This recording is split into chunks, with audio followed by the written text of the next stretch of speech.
YTN 라디오 이동의 뉴스정면 승부 2부 시작합니다. 당 안팎으로 대장동 개발 공세가 상당한데요. 이재명 캠프 입장 들어보겠습니다. 캠프 대변인 맡고 있는 현근택 변호사 연결합니다. 현 대변인님 안녕하십니까? 네, 안녕하세요. 현근택입니다. 지난 명절 사이에 굉장히 대장동 이슈가 핫했는데, 네네. 어느 정도 캠프에서 설명을 했습니다만 모르고 계신 청취자분들 많으실 테니까 다시 한번 좀 짚어보죠. 먼저 5천만 원 자본금 넣어가지고 상당한 금액을 화천대유가 가져가지 않았느냐, 특혜 아니냐, 이런 주장 어떻게 대답하시겠습니까? 그렇죠. 이제 두 가지죠. 하나만 얘기하면 이제 5천만 원 자본금으로 어떻게 500억 벌었느냐라는 거하고 이제 공고 하루 만에 어떻게 사업자 선정하느냐 이건데요. 저도 오늘 어디 금융권에 이제 감사가 있어가지고 좀 갔는데 사람들 이 얘기 들으면 다 웃어요. 자본금 5천만 원이라는 게 기본적으로 우리 부동산 개발할 때 SPC 설립할 때는 보통 5천만 원으로 설립하거든요.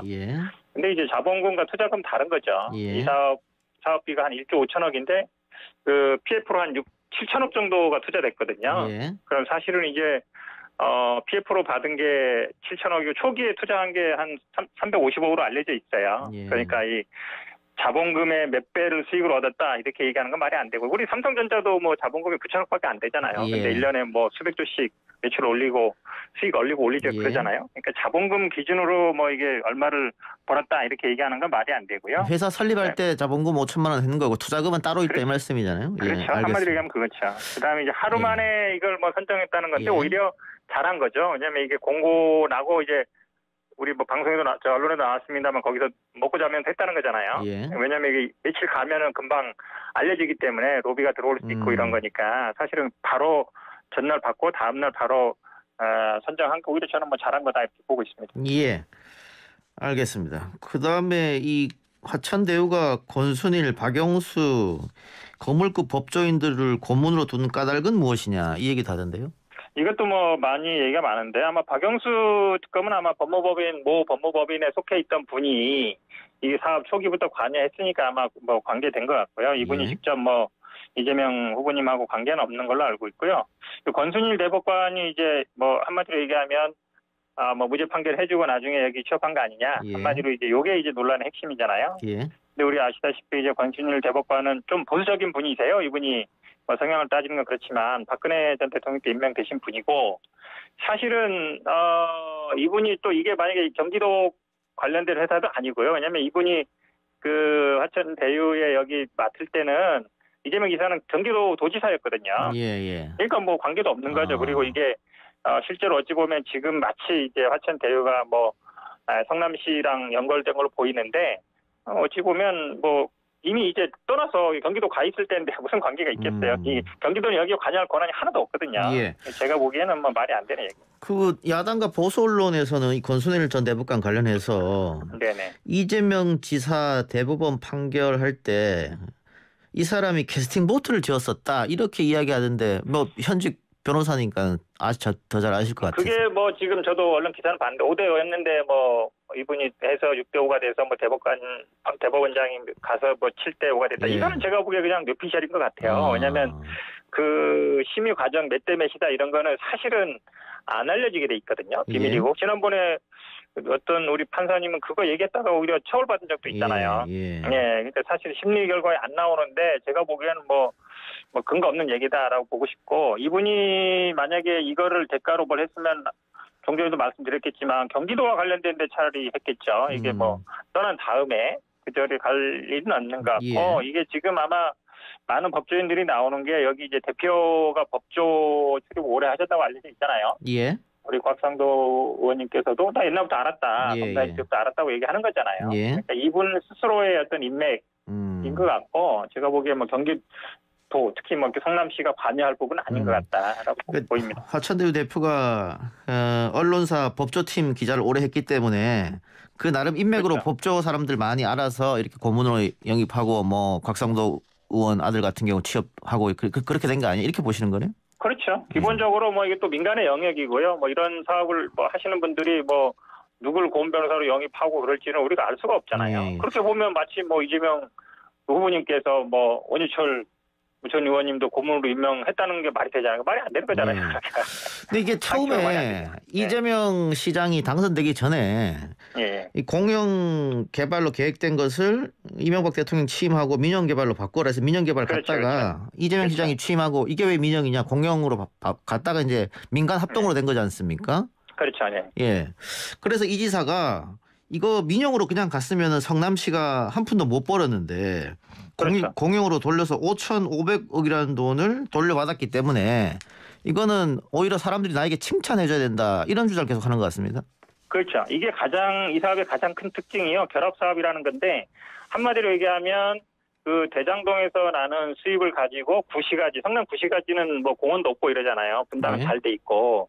그러니까 거기 공원 사업하는데 몇천억을 투자하게 만든 거예요. 그러니까 멀리 떨어져 있는데 지역을 묶었다는 게 가장 큰 특징이 하나 있고, 두 번째 특징은 말씀하신 것처럼 민관 합동으로 이렇게 했다는 것이죠. 예. 근데 그 당시에 이제 그럼 성남 도시개발공사 하면 안 되느냐 이랬지만 도시공사는 그때 있지도 않고 그때 막 설립할 때예요. 예. 1조 5천억이나 되는 사업을 할 수가 없는 거죠. 예. 그나마 현실적으로 할 수 있는 게 예. 사업은 실제로는 민간이 하되 우리는 고정 수익 가져가겠다. 이제 그런 거기 알겠습니다. 때문에 예.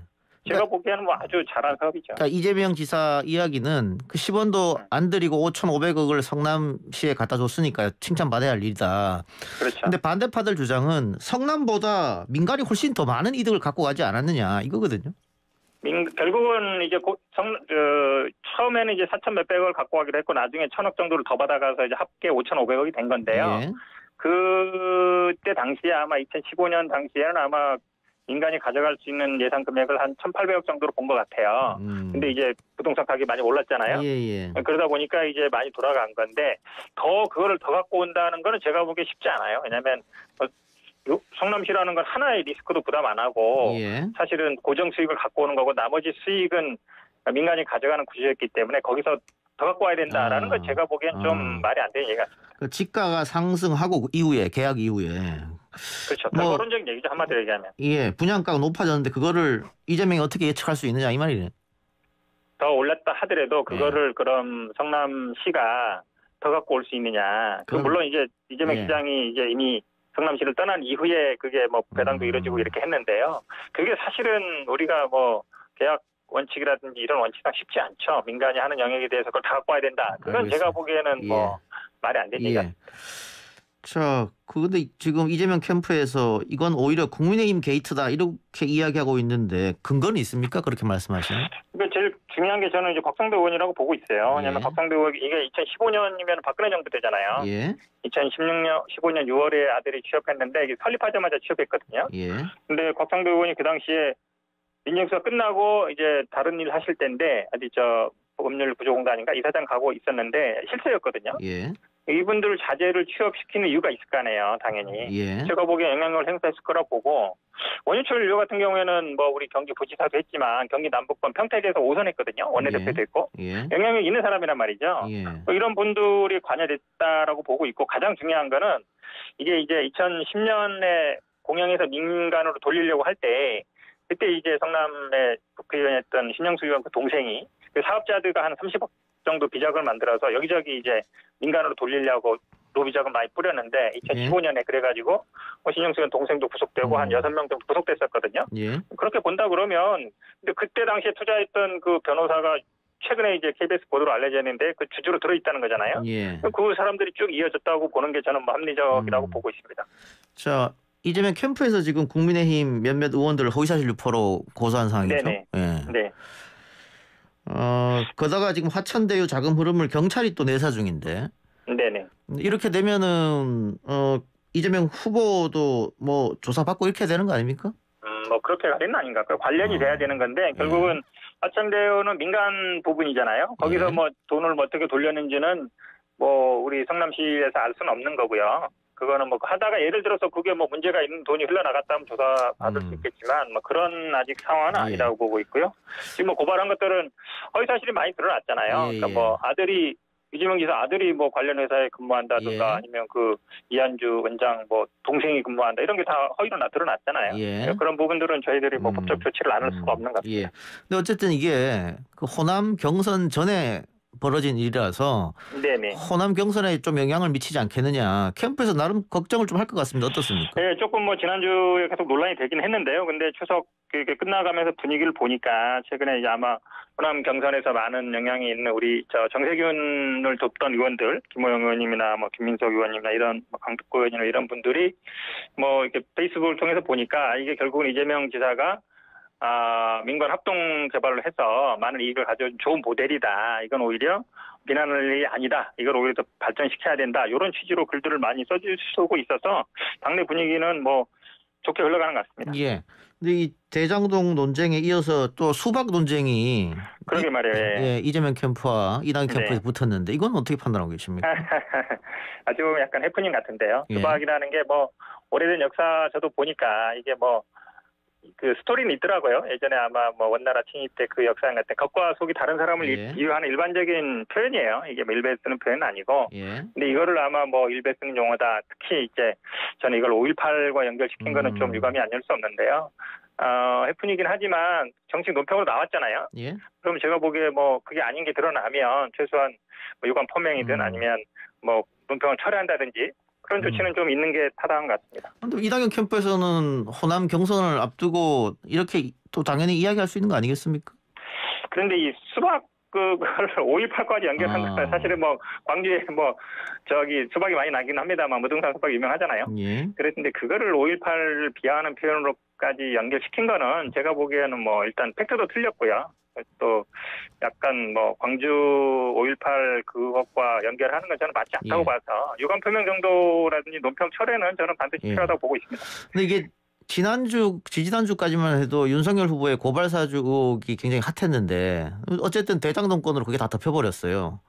그렇죠. 예. 우리 추미애 후보가 지난번 호남 토론회 때 그 부분을 지적했는데요. 저도 뭐 맞다고 봅니다. 왜냐하면 사실은 이게 처음에 문제 제기한 게 조선일보였잖아요. 아들이 거기 근무하고 있다 예. 얘기했는데 조선일보는 그거에 대해서 사과했어요. 예. 그 다음부터 쭉 이제 키우고 있는데 언론 보도만 뭐 어떤 후보께서는 언론 보도에 문제가 있으니까 문제가 있다 이렇게 얘기하는데 우리가 조국 전 장관이나 추미애 전 장관 때 생각해 보세요. 하루에 수백 수천 건씩 보도자료 나왔잖아요. 언론에 보도를 했잖아요. 그러니까 언론 보도만을 근거로 의혹을 제기하거나 문제가 있다라고 하는 건 오히려 우리 조국 전 장관이나 추미애 전 장관 사례를 보면 맞지 예. 않다.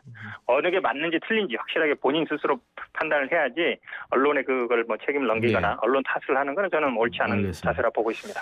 마지막으로 며칠 안 남았는데 호남 경선이 그거 어떻게 네네. 예상하고 계십니까? 저는 뭐 팽팽하게 갈 걸로 보고 있습니다. 저희들이 뭐 과반 넘을 수도 있고 안 넘을 수도 있는데요. 호남이 물론 전남은 조금 이낙연 후보가 유리하다고 보지만 전남에서 특히 서부 쪽은 동부 쪽은 그렇지 않을 것이고요. 광주는 뭐 팽팽하게 갈 거라고 보고 있고 전북은 저희 뭐 아까 말씀드린 몇몇 의원들이 저희 쪽에 또 합류를 해주셨기 때문에 예. 전북은 저희들이 우위를 지킬 거라고 보면 저희들이 뭐 근소 우세로 갈 수 있다라고 보고 있습니다. 알겠습니다. 대변인님 오늘 말씀 고맙습니다. 네, 고맙습니다. 네, 지금까지 이재명 캠프 대변인 현근택 변호사였습니다. 비켜라 비켜라 비켜라 변비야 안 비키면 쳐들어간다 비커그린으로 바로